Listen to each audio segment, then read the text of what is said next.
जिस तरह से हम देख रहे हैं वेस्ट एशिया में तनाव लगातार जारी है और इसी से जुड़ा बड़ा अपडेट यह है कि कल ईरान के सिक्योरिटी चीफ अली लारिजानी की मौत के बाद खाड़ी में तनाव और भी बढ़ गया है। ईरान ने इजराइल के ऊपर ताबड़तोड़ हमले शुरू कर दिए हैं। ईरान ने इजराइल पर क्लस्टर बम की बरसात कर दी। इधर अमेरिका ने ईरान पर अब तक का सबसे बड़ा हमला किया है। अमेरिकी सेना ने ईरान पर 5000 पाउंड के बंकर बस्टर बम से हमला किया है। देर रात अमेरिकी राष्ट्रपति डोनाल्ड ट्रंप ने एक बयान भी दिया जिसमें उन्होंने कहा कि हम पागलों के हाथों में परमाणु हथियार नहीं होने दे सकते। तो दुबई से अमेरिका और ईरान युद्ध पर बड़ी जानकारी अब बता रही हैं मेरी सहयोगी अरुणिमा।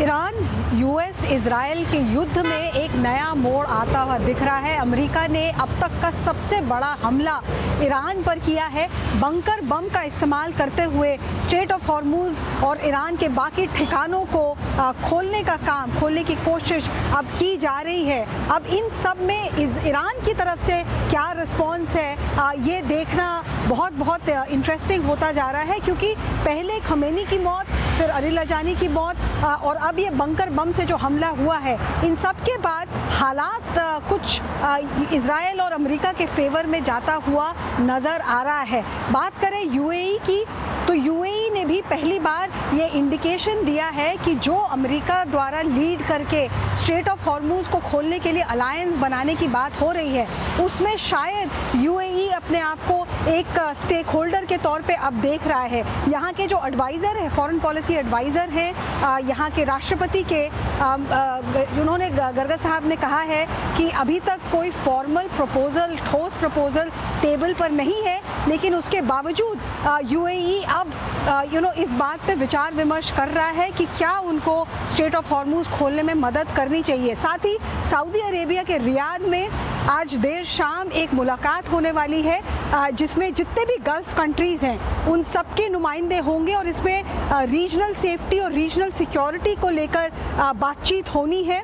तो जब सारे गल्फ कंट्रीज़ इकट्ठे आ रहे हैं तो बहुत दिलचस्प होगा ये देखना कि आखिर किस तरीके से सारी गल्फ कंट्रीज साथ आती हैं ईरान के खिलाफ, क्योंकि नेटो अगर आप देखें तो नेटो ने इसमें अपनी ज़्यादा इन्वॉल्वमेंट नहीं रखी है, ट्रंप को ज़्यादा सपोर्ट नहीं किया है। ट्रंप की बात पर कहा जाए तो ट्रंप ने कहा है कि ईरान का जो युद्ध है वो किसी भी वक्त चाहें तो ख़त्म कर सकते हैं, लेकिन वो इस वक्त इस चीज़ पर फोकस कर रहे हैं कि किसी और अमेरिकी राष्ट्रपति को इस तरह की सिचुएशन फेस ना करनी पड़े जो उन्होंने की। उन्होंने ये कहा कि ईरान को न्यूक्लियर बम बनाने की इजाज़त कभी भी नहीं दी जा सकती और इसीलिए जब तक उस स्टेज पे ईरान नहीं पहुंच जाता जहां की उसकी न्यूक्लियर कैपेबिलिटी पूरी तरीके से डिस्ट्रॉय हो जाए, तब तक डोनाल्ड ट्रंप पीछे हटने को तैयार नहीं है।